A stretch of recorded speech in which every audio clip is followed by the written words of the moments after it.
In the middle of the 13th century, the city of Siena was on the brink of chaos. The streets buzzed with whispers of a new government, one that promised to change everything. The old noble families who had ruled for generations were being challenged by a new group of people: artisans, merchants, and immigrants. These were the middling classes, and they were determined to have a say in how the city was run. The tension was palpable. One day, in the heart of Siena, a fierce argument erupted between the podesta, the city's traditional leader, and the newly appointed captain of the people. The captain, a foreigner brought in to protect the interests of the popolo, the people, was trying to assert his authority. The podesta, representing the old guard, was not about to give in easily. As the argument grew louder, a crowd gathered. People whispered and pointed, their faces tense with anticipation. The podesta and the captain of the people were at an impasse, and the city was on the edge of a political crisis. The only way to resolve the conflict was to turn to the experts, the lawyers. Lawyers, or sapiens iuris as they were known, were the legal minds of the city. They were the ones who could untangle the complex web of laws and regulations that governed Siena. The Council of the People, a new body made up of representatives from the middling classes, decided to summon a board of lawyers to help them navigate the storm. The lawyers were asked to explain the respective powers of the podesta and the captain of the people. They had to find a way to ensure that the captain's oath, which he had sworn to uphold, would not be broken. It was a delicate task, and the lawyers knew that their advice could tip the balance of power in the city. In 1256, the Council of the People turned to the lawyers again. This time, they needed to resolve a contradiction between the communal and popular statutes. The statutes were the laws that governed the city, and they were often in conflict. The lawyers were given the task of determining which statute should take precedence. Their decision would have far-reaching consequences for the city's governance. Similar scenes played out in other Italian cities, such as Perugia and Bologna. In Perugia, the foreign officials in charge of the city summoned local lawyers on multiple occasions in 1277 alone. They needed help clarifying the rules for criminal investigations and determining the limits of the foreign officials' powers. The lawyers were asked to decide whether foreign officials could conduct secret investigations, and if so, under what circumstances. The lawyers' decisions were not always welcome. The nobles, who still held much of the city's wealth, often resented the lawyers' involvement. They saw the lawyers as allies of the old system, and their advice as a threat to the new popular government. Despite this, the lawyers remained a crucial part of the political landscape. The popolo, the people, placed a high value on justice and the rule of law. They believed that clear, fair laws could protect them from the abuses of the powerful.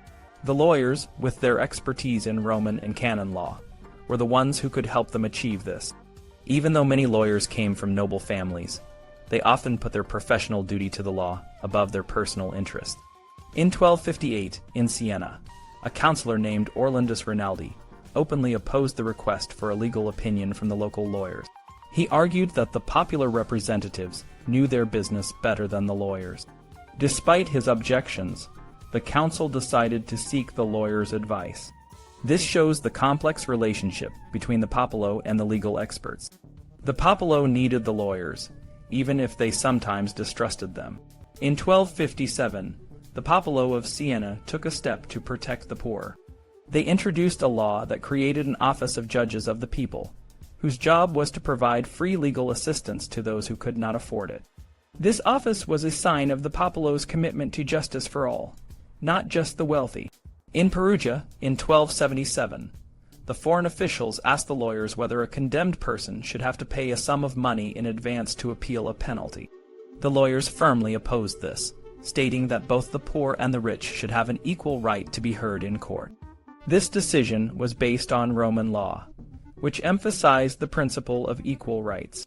The role of lawyers in these popular governments was not just about resolving conflicts. It was about creating a new system of governance that was more just and more inclusive. The lawyers, despite their noble origins, played a vital role in shaping the political landscape of medieval Italian cities. Their influence would continue to grow, and their impact would be felt for centuries to come. In the late 13th and early 14th centuries, Italian city-states like Florence and Bologna saw a significant rise in the involvement of jurists in city politics. This wasn't a constant trend, but rather spiked during times of significant change. For example, in Florence, the rise of jurists in political roles was analyzed by historian Lauro Martins. He noted that this increase was not because more citizens were getting involved in politics, but because a small group of powerful families was using jurists to maintain their control over the city. Similarly, in Bologna, the increase in special commissions called baili was a way for a few families to keep their grip on power. Even though there were strict rules about who could hold certain positions, these jurists weren't all the same. They came from different backgrounds and had different political views. Some were academic experts, some were wealthy aristocrats, and others were more humble. They often had to balance their roles as legal experts with their social and political ties. For instance, some jurists who were close to the powerful families also helped create laws that restricted those same families' power. This shows that their primary influence came from their expertise in Roman law, not just their political connections. In the late 14th century, Florence went through a major political shift. The guilds, which were like trade unions, lost their power, and a small group of wealthy families, known as the oligarchy, took control. This change didn't mean that Florence became a dictatorship, but it did become a place where only a few people had real power. The city still called itself a republic, and some scholars praised its liberty, but in practice it was more like a signory, where a single ruler had most of the power. Historians have different views on how this oligarchy maintained its control. Some, like Lauro Martins, argue that the new rulers used the legal system to suppress their opponents. They created new courts and gave more power to executive offices, which could easily target anyone who opposed them. This made the legal system more about politics than justice. Other historians like Nikolai Rubinstein and John Najmi suggest that the oligarchy used a different approach. They argue that the oligarchy made it seem like more people had a say in the government, even though the real power stayed with the few. They did this by expanding the number of people who could hold offices, and by using clever electoral systems to keep control. This way, they created a sense of shared power, which kept people from rebelling. However, some recent historians, including Najmi, have started to see that both conflict and consensus played a role. They suggest that the oligarchy used a mix of manipulation and fear to stay in power. For example, the threat of violence against those who opposed them was always present, and this helped keep people in line. One important aspect of the Florentine legal system was the procedure called syndication. This was a way to hold public officials accountable for their actions. After their term in office, officials had to face a review by a group of syndics, who would check if they had acted legally and fairly. This was supposed to be a check on power, but in practice, it often didn't work as intended. Syndication was mostly used for criminal cases and complaints about corruption, not for revising civil law decisions. The Florentine legal system was designed to limit the power of officials and ensure that they acted according to the law. However, as the city became more oligarchic, the legal system was often used as a tool for political control. This shows that the idea of the rule of law was always in tension with the reality of political power in Renaissance Florence. In the bustling city of Florence during the medieval period, the concept of syndication was a crucial part of the legal system. Syndication was like a checkup for the city's officials, ensuring they hadn't overstepped their bounds or abused their power. It was a bit like today's due process and habeas corpus, which protect people from being unfairly arrested or imprisoned without a fair trial. In Florence, the rules were strict. Police officers couldn't arrest someone without first giving them a chance to prove their innocence to a judge. If someone was taken to prison, the reasons had to be clearly stated, and there were limits on how long someone could be held. The idea was to protect citizens from being wrongfully imprisoned or mistreated by those in power. The city's leaders, known as the priors and the standard bearer of justice, were especially bound by these rules. They couldn't even propose that the city's top official, the captain of the people, be exempt from syndication. If someone suggested this, they would be fined heavily, and anyone could report them. The priors themselves faced severe consequences if they tried to ignore these rules. They could be executed and have their property confiscated if they failed to follow the statutes. They weren't allowed to have special powers that would let them bypass these rules, and if they tried to change or suspend them, they would be removed from office and fined heavily. This strong emphasis on following the rules and ensuring accountability was partly because people were afraid of what might happen if the rules were ignored.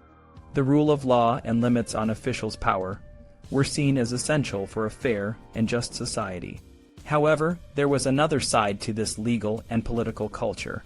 Sometimes, in times of crisis, the city's leaders felt they needed to take extraordinary measures to protect the community.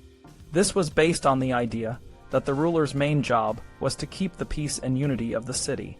If there was a real emergency, the leaders could take special actions that might temporarily suspend the usual rules. For example, in 1281, the city faced violent conflicts between the Guelphs and Ghibellines. To stop the chaos, the government took emergency measures that included suspending syndication. This meant that officials who took harsh actions to restore order couldn't be held accountable for them later. In 1282, the same thing happened when a new government took power. They used retroactive suspension of syndication to protect themselves from being called to account for their actions. The early 1300s saw the creation of new positions, like the captain of the guard, who had special powers to suppress dissent and opposition. One of the first captains, Jacopo di Gabriele de Gubbio, arrived with a small army and was known for his brutal methods. He could do almost anything he wanted without following the city's laws or statutes. This was a clear violation of the city's principles, and chroniclers like Giovanni Villani warned that appointing such officials would lead to tyranny and bloodshed.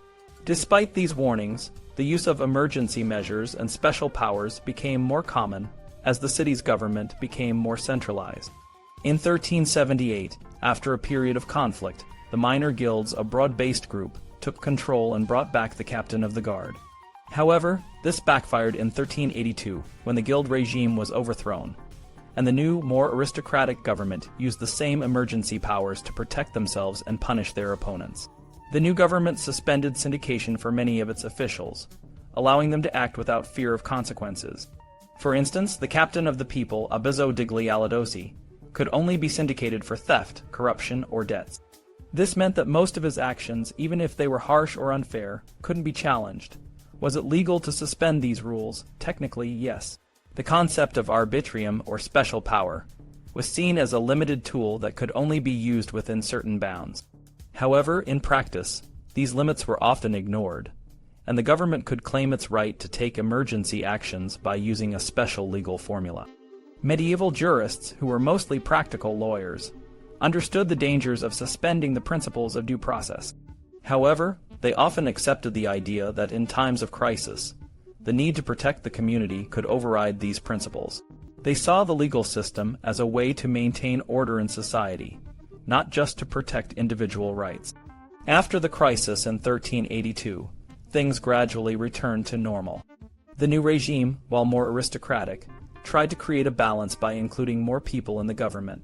However, tensions remained, and in 1387, a group called the Arcigolfi, who supported a more oligarchic government, tried to take control by reserving more seats for their allies. This led to a standoff, and the lower guildsmen, fearing for their lives, resisted the appointment of a new captain with special powers. Although they managed to prevent the appointment, the oligarchs still managed to pass reforms that reduced the representation of the minor guilds in the government. This back and forth between the rule of law and emergency measures reflects the complex political landscape of medieval Florence. The city's leaders often had to balance the need for stability and the protection of citizens' rights. While the principle of syndication was a vital part of the legal system, it was sometimes suspended in times of crisis, leading to periods of centralized power and potential tyranny. In the late 1300s, Florence was a city of guilds and power struggles. The elite and non-elite guildsmen had a fragile agreement, but this began to crack after the reforms of 1387. By 1391, the situation was tense. People started calling for the return of moderates who had been removed from power. In August 1391, the Consiglio del Popolo, a major council, approved the appointment of a captain of the guard. This captain had the power to arrest, hang, and decapitate anyone who spoke against the government. The anonymous chronicler noted that the elite, known as the Arcigolfi, supported this move to silence their critics. In 1393, the conflict between upper-class families, especially the Albizzi and the Alberti, reached a boiling point. The Albizzi, now in control, took steps to strengthen their rule. They appointed Francesco di Gabriele da Gubbio as the new captain of the guard. He had a lot of power and wasn't afraid to use it. On the day the new reforms were announced, he paraded through the city with many soldiers to show his strength. When minor guildsmen revolted, shouting, "Long live the guilds," the captain suppressed them, decapitating several and condemning others to death if they were caught. The Albizzi's coup was a turning point. Many non-elite citizens had already been critical of the 1387 reforms, which reduced their political influence. The 1393 reforms, which increased the elite's control, were even more unacceptable. The new regime was tougher and more ruthless than the one in 1382. They transformed the state of emergency into the new normal, using emergency decrees to keep the captain in power. Francesco di Gabriele was repeatedly reappointed, even though it went against the law. He used his power to silence critics, like Agnolo da Luiano, who was banished for 5 years for speaking against the regime. The regime also changed the administration of justice. The Eight for Security, a type of police force, replaced the foreign rectors who had previously handled law and order. The foreign rectors were seen as fair and independent, but they were subject to syndication, a form of legal review.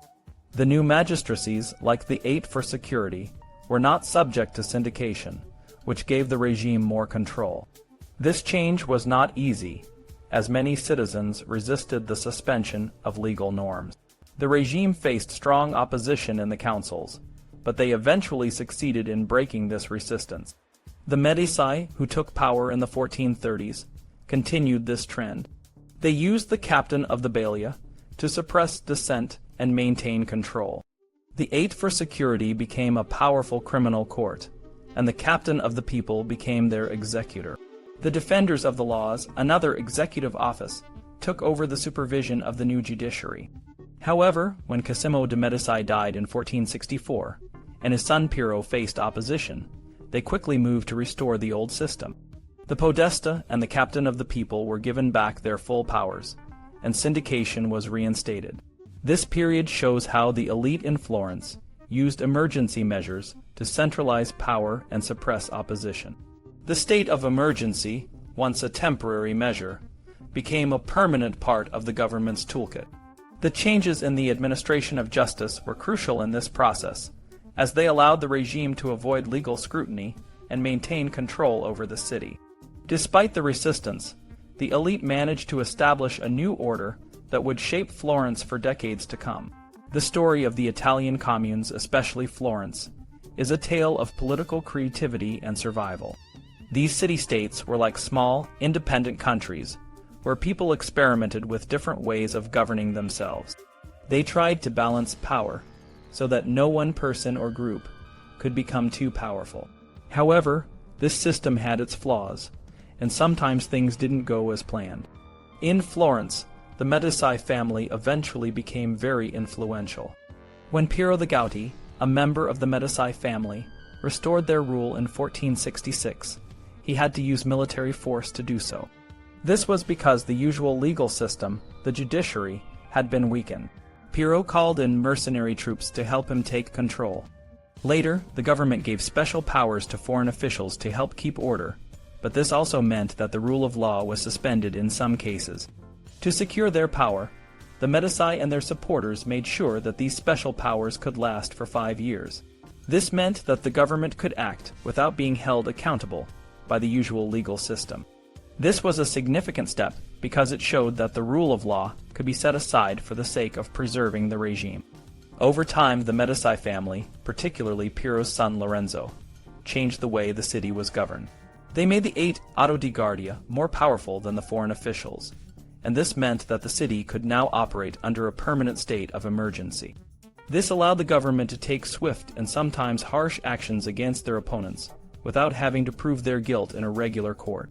This transformation in Florence shows how the balance between the rule of law and the state of emergency can be a delicate one. When the rule of law is suspended, it can lead to the repression of political enemies and escalate conflicts. In Florence, the government found a way to make this state of emergency permanent, which gave them more power to control the city. Looking at the bigger picture, the story of Florence and other Italian communes is not just about a particular time and place. It's also about how the foundations of modern government were laid. Medieval societies might seem very different from our own, but they faced similar challenges. By allowing the government to suspend the rule of law for the sake of preserving the regime, medieval jurists paved the way for the concentration of power that we see in modern states. In the end, the Italian communes were a bold experiment in self-governance, but they also showed the dangers of suspending the rule of law. The lessons from this period are still relevant today, reminding us of the importance of balance in government and the need to protect the rule of law.